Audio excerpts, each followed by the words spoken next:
Isaías capítulo 9, do versículo 1 ao versículo 7, diz assim a palavra santa do Senhor. Mas para a terra que estava aflita, não continuará a obscuridade.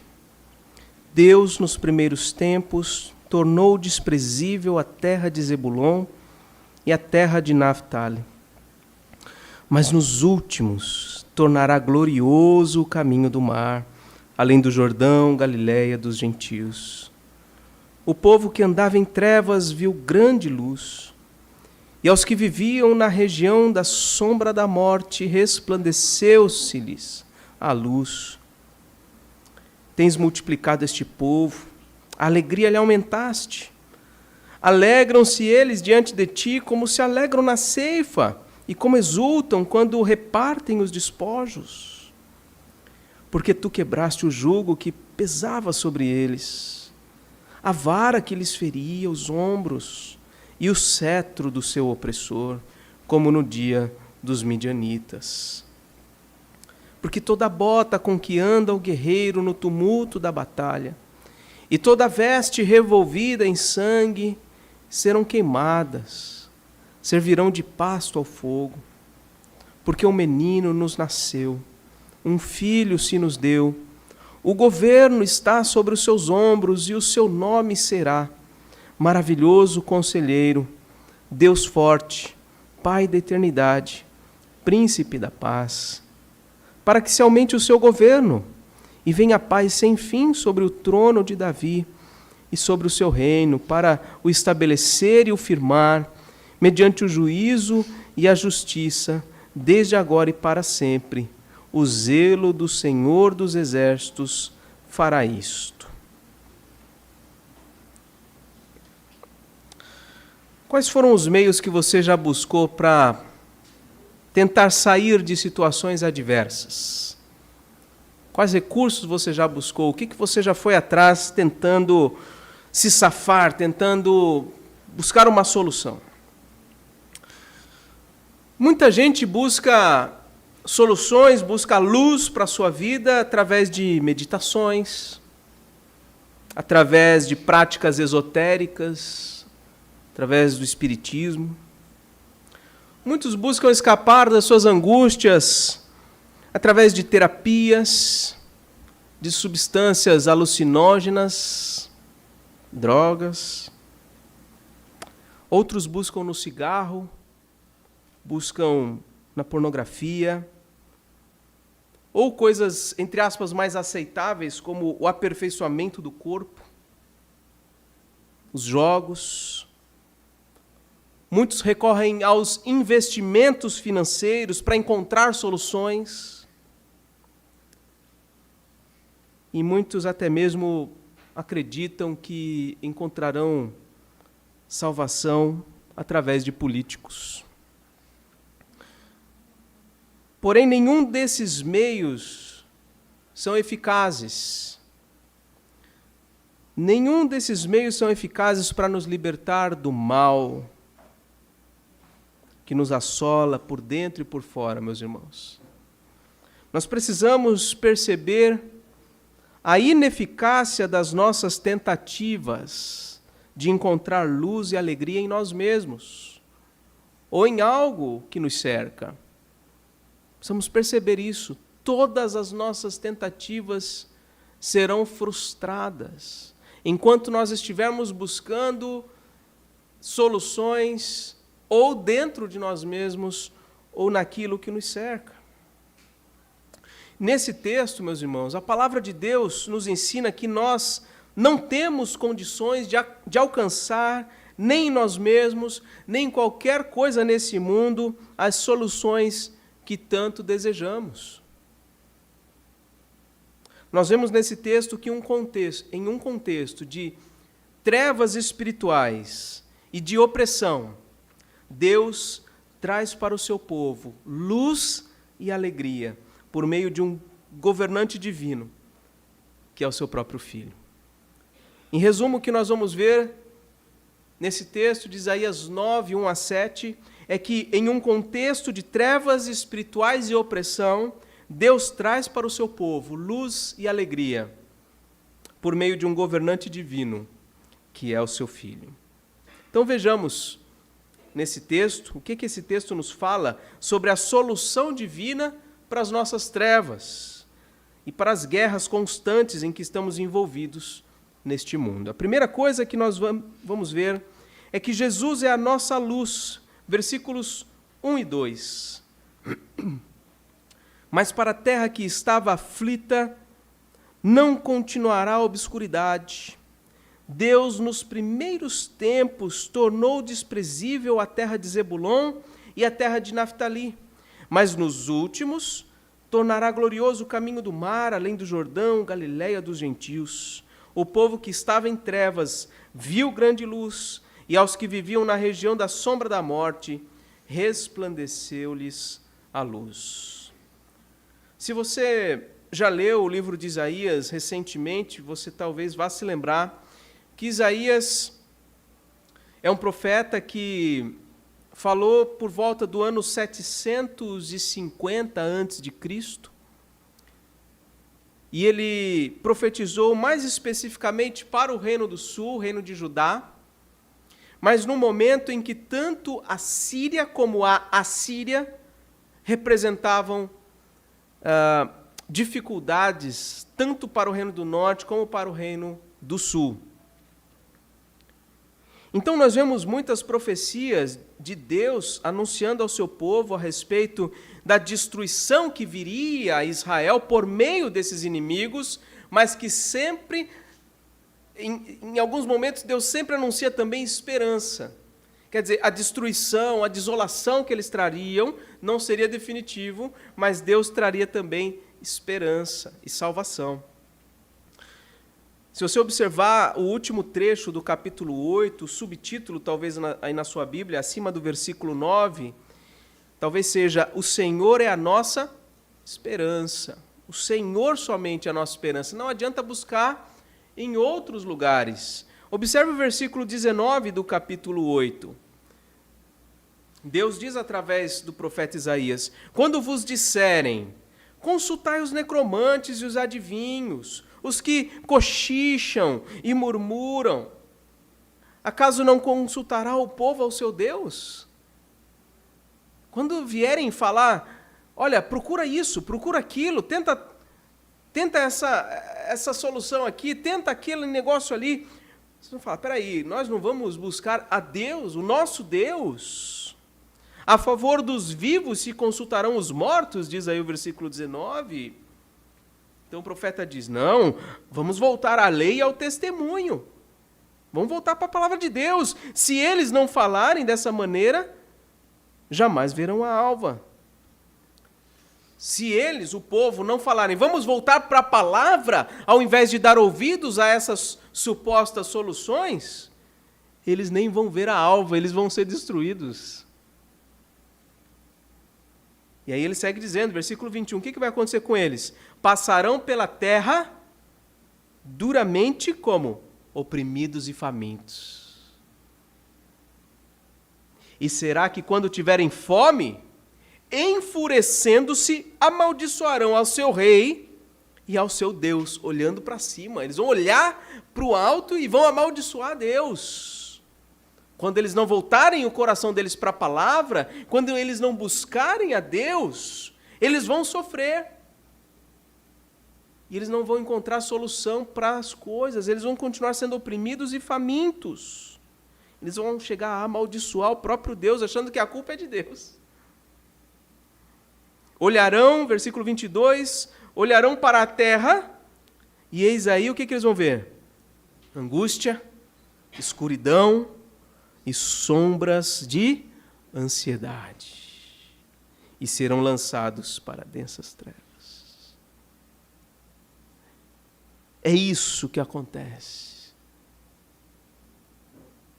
para com aqueles que não buscam o Senhor, para nele depositar a sua esperança. Mas, começa o versículo 1 dizendo aí uma conjunção adversativa, mas, embora isso vai acontecer com quem não buscar a palavra, isso vai acontecer com os rebeldes, mas, Para a terra que estava aflita, não continuará a obscuridade, porque Deus, lá no começo, nos primeiros tempos, tornou desprezível essas regiões, Zebulon e Naftali, mas nos últimos tempos tornará glorioso o caminho do mar, além do Jordão, Galiléia dos gentios. Meus irmãos, essa região que Isaías se refere aqui é a região norte de Israel. Zebulon e Naftali é a região da Galiléia. Não sei se você já viu algum mapa do Novo Testamento. Basicamente tem 3 regiões: Galiléia, Samaria e a Judéia. Judéia embaixo, Galiléia em cima. Galiléia é onde estão as tribos do norte, como Zebulon e Naftali. E por que aquelas regiões são conhecidas como regiões de trevas, regiões obscuras? Porque aquela região norte foi muito afetada pela proximidade com os inimigos de Israel.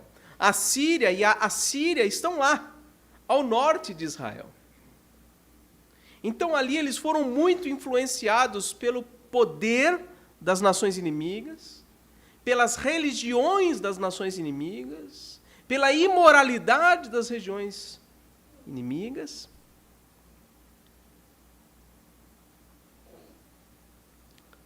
Quando disseram para Natanael, achamos o Messias, ele é Jesus de Nazaré. O que Natanael falou? Pode vir alguma coisa boa lá de cima? Para você ver como eram mal vistos os judeus, os israelitas que habitavam no norte. Mas Jesus ali cresceu.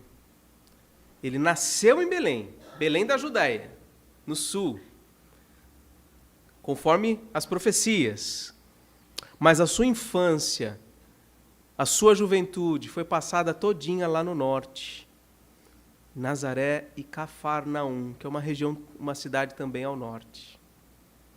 Então essa região obscura, mal vista, cheia de vícios, cheia de imoralidade, cheia da influência estrangeira, nessa região onde prevaleceu as trevas nos primeiros tempos, nos últimos, essa região se tornaria uma região gloriosa. Por quê? Porque ali habitaria e ali teria boa parte do seu ministério o Rei dos Reis, que aqui é anunciado. O povo que andava em trevas viu grande luz. Eles viram Jesus. Eles conheceram o Salvador. Os que viviam na região da sombra da morte, a eles resplandeceu-lhes a luz. Jesus é a luz. Como nós vimos, meus irmãos, em João capítulo 1, o apóstolo afirma que a vida estava nele, o Verbo, e a vida era a luz dos homens. E essa luz resplandece nas trevas, e as trevas não prevaleceram contra ela. Ele está se referindo aqui à criação. No ambiente de caos e de ausência de qualquer luz, ali brilha a luz, que é Cristo. Cristo é o princípio da criação do mundo. Nele tudo subsiste. Mas foi enviado um homem chamado João, não o apóstolo, mas o João Batista, para ser testemunha dessa luz, para anunciar quem é a luz. Ele não era a luz, mas veio para testificar a respeito da luz que, vinda ao mundo, ilumina todo homem. Esse Jesus que nós celebramos, que é luz para as nossas trevas, meus irmãos. Você certamente já teve ou tem experimentado trevas no seu coração. E saiba, Cristo pode trazer a luz que você precisa no seu coração, de modo a dissipar completamente as trevas. Tudo que há de obscuro, tudo que há de tenebroso dentro do seu coração, os teus medos, os teus pavores, as tuas angústias, as tuas ansiedades, tudo isso pode ser dissipado pela presença luminosa e gloriosa de Jesus Cristo. Ele é a luz dos homens, ele pode fazer brilhar a luz dele no seu coração, na sua vida. É isso que nós vemos aqui em primeiro lugar. Em segundo lugar, Jesus, além de ser a nossa luz, ele é a nossa alegria. Vamos continuar aqui em Isaías, capítulo 9, versículos 3 a 5. Tens multiplicado este povo, a alegria lhe aumentaste, alegram-se eles diante de ti como se alegram na ceifa e como exultam quando repartem os despojos. Porque tu quebraste o jugo que pesava sobre eles, a vara que lhes feria os ombros e o cetro do seu opressor, como no dia dos midianitas. Porque toda bota com que anda o guerreiro no tumulto da batalha e toda veste revolvida em sangue serão queimadas, servirão de pasto ao fogo. Aqui, Isaías está se referindo a algo que viria a ser realizado, embora ele já conjugue no presente, né? Tens multiplicado, presente, a alegria lhe aumentaste. Quer dizer, como se o Senhor já tivesse feito isso. Alegram-se eles diante de ti. É tão certo o que ele vai fazer que ele já põe como algo realizado. A gente sabe pela Escritura, meus irmãos, que o povo de Deus, por desobediência ao Senhor, sempre se viu em guerra contra nações inimigas. Quando Josué encabeçou a ocupação da terra de Canaã, vencendo todos aqueles povos, como um juízo de Deus contra aquelas nações por suas perversidades, a Bíblia diz que durante o tempo de Josué e dos líderes que com ele conviveram, durante esse período, o povo viveu em paz. Não havia guerras. O povo permaneceu firme no Senhor. Mas foi só esses homens de Deus morrerem que o povo se desviou. E aí começaram as guerras. Guerras atrás de guerras, muitas guerras. Quando vem o período da monarquia, muitas guerras. Só com Salomão é que dá uma acalmada. E depois, no reino dividido, volta tudo novamente, as guerras e os conflitos. E conflitos a gente vê até hoje lá naquela região. Nesse período posterior a Josué, veio o período chamado aqui na Bíblia o período dos juízes. Quem eram os juízes? Juízes eram homens, ou mulheres até também, que foram levantados por Deus para trazer libertação ao povo diante de algum inimigo. Eles não eram reis, eles não eram sacerdotes, eles não eram naturalmente líderes, mas Deus os capacitou de uma forma especial para, em algum momento daquela história, tirar o povo daquela situação de aperto. Por exemplo, Sansão foi um juiz, um libertador de Israel. E aqui no versículo 4, aqui é referido o dia dos midianitas. Se você se lembra um pouco da história, você vai se lembrar que Gideão foi um homem escolhido por Deus para vencer os midianitas no período dos juízes. E muitos homens foram agregados a Gideão. Gideão, que era um homem cheio de dúvida, né? Ele que faz aquela situação com Deus, olha, se tiver molhado o tufo aqui de algodão, ou a relva ao contrário e tal, ele fica na dúvida, fica fazendo aquele jogo de sinais com Deus, enfim.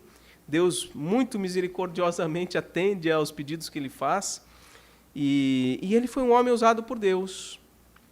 Muitos homens se agregaram a ele, mas Deus falou, não preciso de tudo isso. E é ele que vai apenas com 300 homens contra os midianitas e vence os midianitas. Né? Os midianitas eram um povo que oprimia Israel naqueles dias. E aqui o versículo 4 está dizendo, tu quebraste o jugo, quebraste a vara e quebraste o cetro. 3 elementos de opressão. Fala, Deus quebrou tudo isso, não tem mais como foi no dia dos midianitas. Por meio de Gideão e os seus homens, o povo midianita foi vencido. Isso trouxe grande alegria para um povo que está em guerra, que está sendo oprimido, quando vê seus inimigos sendo derrotados, isso enche o coração de alegria. E é isso que Isaías está falando aqui, vai acontecer isso com o povo. O povo que vivia em trevas, o povo que vivia em guerras, vai experimentar uma alegria indizível. Vai experimentar a libertação daqueles que os oprimiam. No versículo 3, a alegria aqui é comparada ao período da ceifa, ou quando repartem os despojos. O que é a ceifa? É quando tem a colheita. Quando tem a colheita é um tempo de alegria. O fruto da terra, aquilo é riqueza, aquilo é alimento. E o que são despojos? Despojos são as riquezas do inimigo vencido, que são ali recolhidos. Então, um motivo de grande alegria vai ser dessa maneira. E o versículo 5 nos traz algumas imagens aqui, da bota que anda, com que anda o guerreiro no tumulto da batalha, e a veste revolvida em sangue. O que se vê na guerra?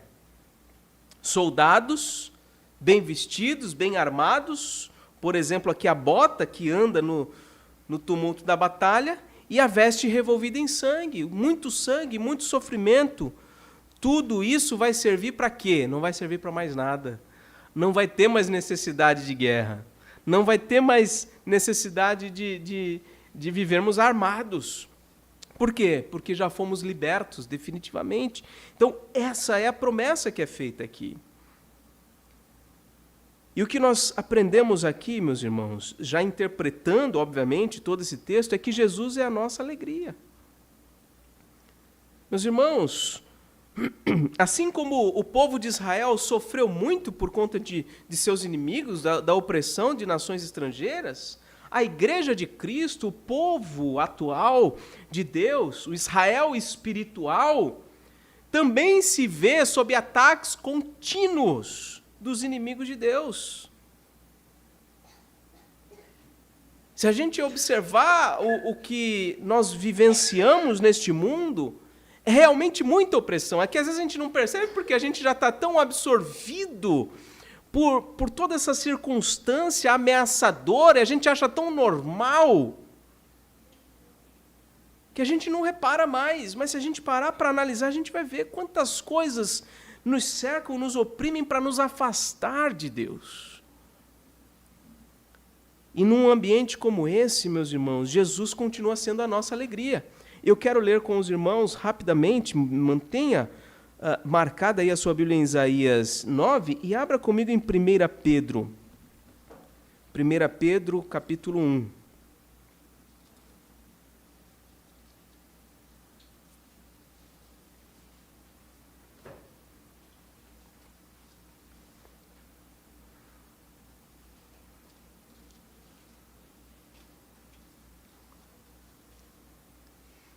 O versículo 3, 1 Pedro, capítulo 1, a partir do versículo 3, ele diz: Bendito Deus e Pai de nosso Senhor Jesus Cristo, que segundo a sua muita misericórdia, nos regenerou para uma viva esperança, mediante a ressurreição de Jesus Cristo dentre os mortos.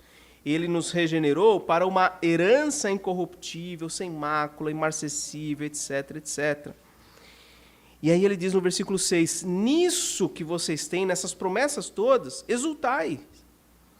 Embora, olha só, no presente, por breve tempo, se necessário, sejais o quê? Contristados por várias provações. Para quê? Versículo 7, uma vez confirmado o valor da vossa fé, muito mais preciosa do que ouro perecível, mesmo apurado por fogo, redunde em louvor, glória e honra na revelação de Jesus Cristo, a quem, não havendo visto, ou seja, ninguém daqui viu Jesus, não havendo visto, amais. Ele, que vocês nunca viram, vocês amam. Nele, no qual, não vendo agora, mas crendo nele, exultais com quê? Com alegria indizível e cheia de glória. Em outras palavras, o que Pedro está falando aqui, olha, vocês foram regenerados para uma viva esperança. Mas no momento presente, por algum tempo, vocês vão passar por diversas provações. Vocês vão passar por angústias, vocês vão passar por coisas que vão servir para aperfeiçoar a vossa fé. E mesmo nessas situações, vocês vão se alegrar em Cristo. Esse Jesus que vocês amam é motivo de alegria indizível para vocês. Nele vocês exultam. Então, o verdadeiro cristão que conhece a Cristo, ele não é isento de passar por graves adversidades, talvez, mas ele tem no seu coração essa alegria. Por quê? Porque o seu maior inimigo, o seu maior problema já foi resolvido. O maior problema da sua vida não é a situação complicada financeira que você está vivendo, ou, de repente, algum conflito relacional, ou adversidades de qualquer ordem. O maior problema que o ser humano tem é o seu próprio pecado que o afasta de Deus. A guerra principal do homem natural é contra Deus.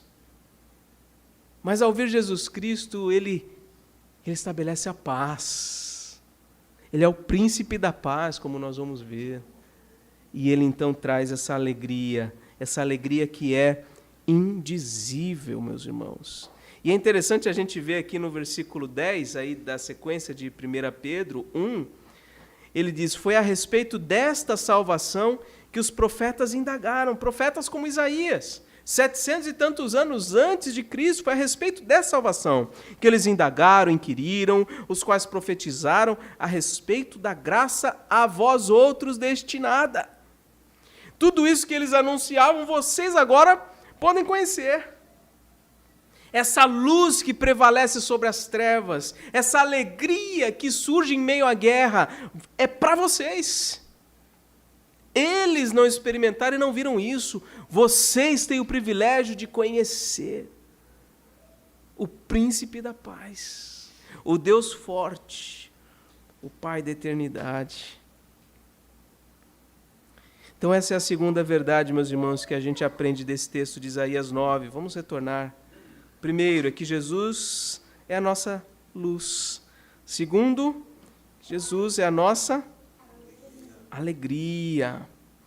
E agora a terceira e última coisa para a gente refletir aqui, do versículo 6 ao 7, é que Jesus é o governante divino que nos foi dado. Olha que interessante aqui. Um menino nos nasceu, um filho se nos deu. O governo dos homens está sobre os seus ombros. E o seu nome será Maravilhoso Conselheiro, Deus Forte, Pai da Eternidade, Príncipe da Paz. Para quê? Para que se aumente o seu governo, o governo desse menino, e venha paz sem fim sobre o trono de Davi e sobre o seu reino, para o estabelecer e o firmar mediante juízo e a justiça, desde agora e para sempre. O zelo do Senhor dos Exércitos fará isso. Quem é esse menino? Isaías já vem falando um pouco sobre ele aqui no seu livro. Abra rapidinho, volta algumas páginas, no capítulo 7, versículo 14, acho que a folha anterior, talvez.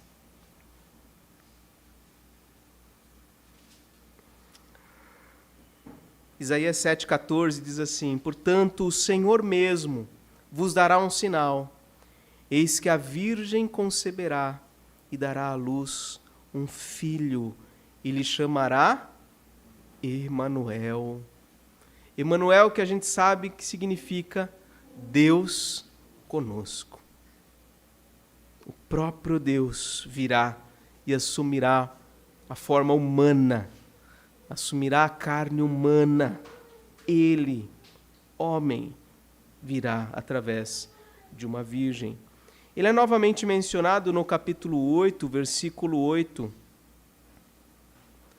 quando ele fala aqui da invasão dos assírios.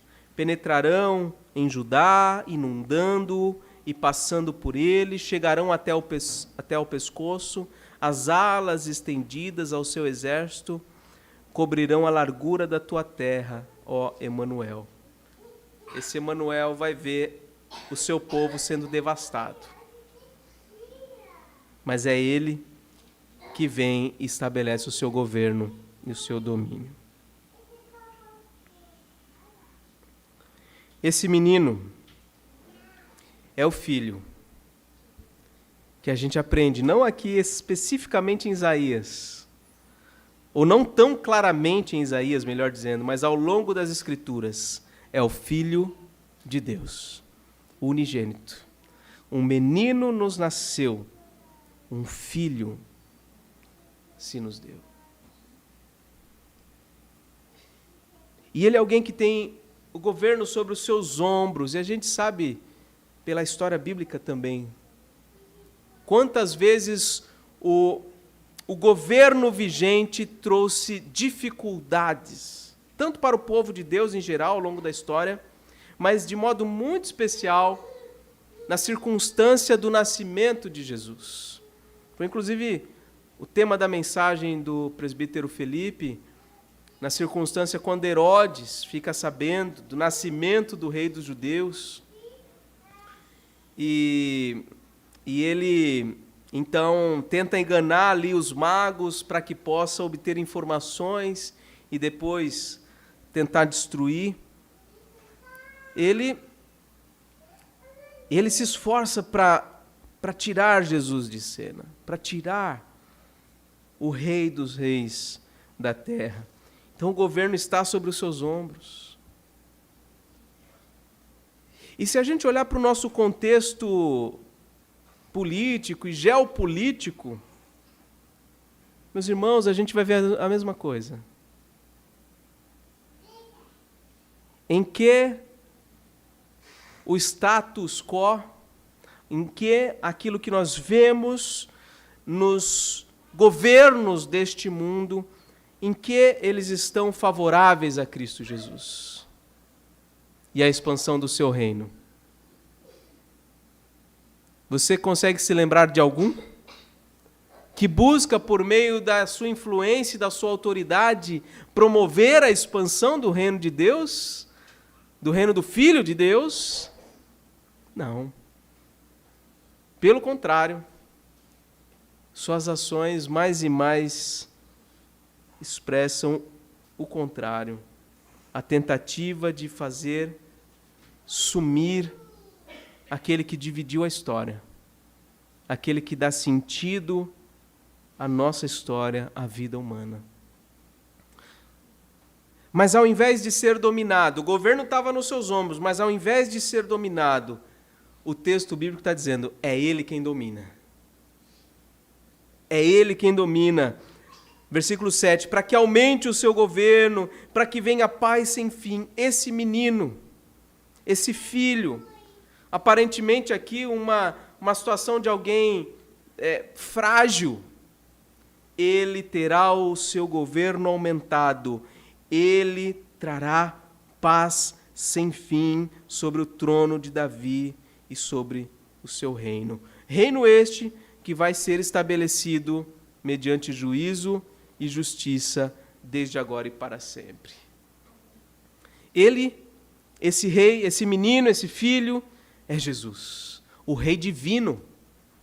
A esperança, portanto, não está em qualquer rei humano.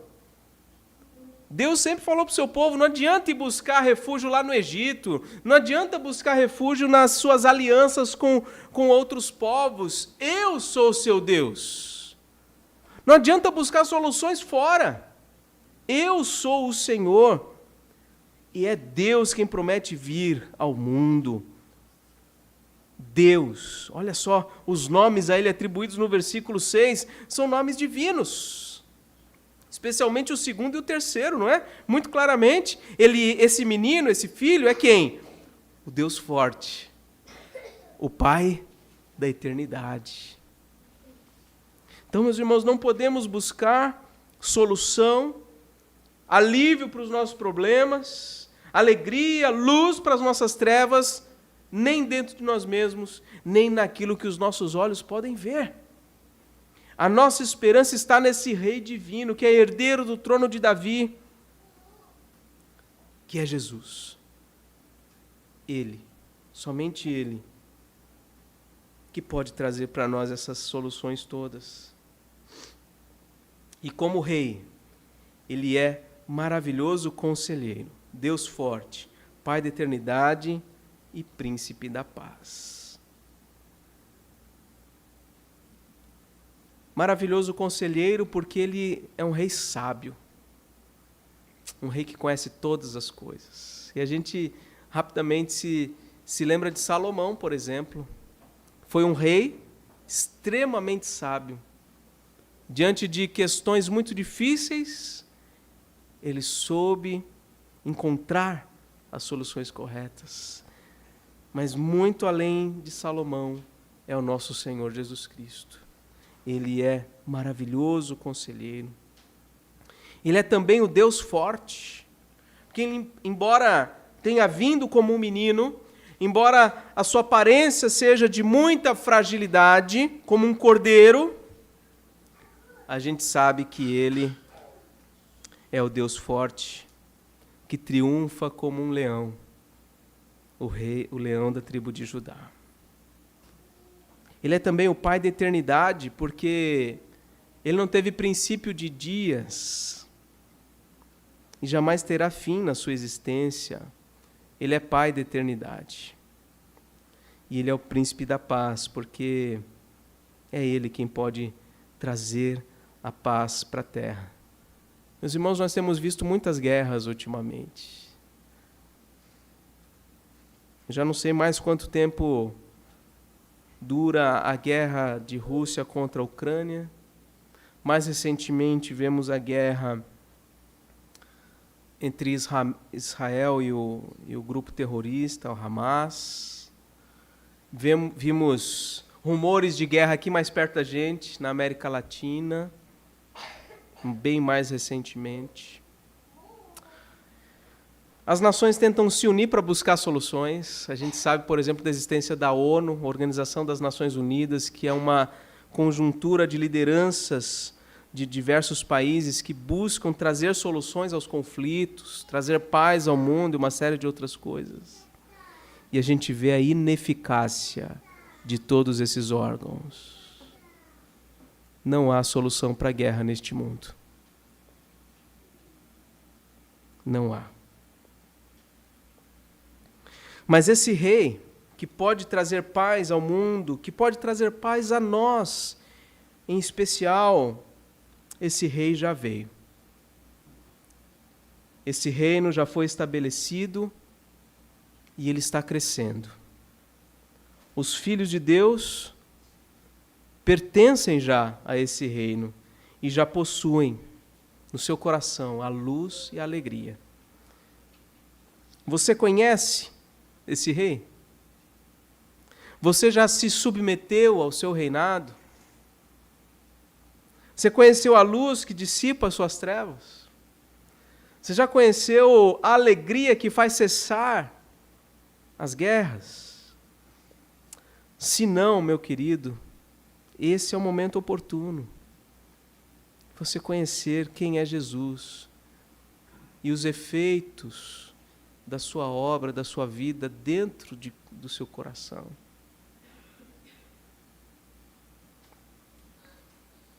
Se tudo o que você percebe ao seu redor e dentro de você são trevas e guerras, você precisa conhecer o Rei Jesus.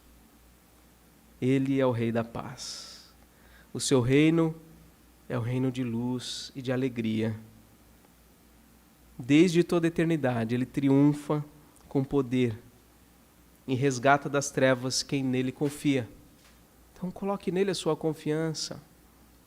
Busque-o de verdade, de todo o coração. Só desfruta da verdadeira felicidade aquele que celebra a vinda do Rei Jesus, o Filho de Deus, e tem nele a sua esperança, a sua luz e a sua alegria. A verdadeira felicidade no Natal é só daqueles que conhecem Jesus de verdade. Espero que você tenha essa alegria. O mundo não pode salvar a si mesmo.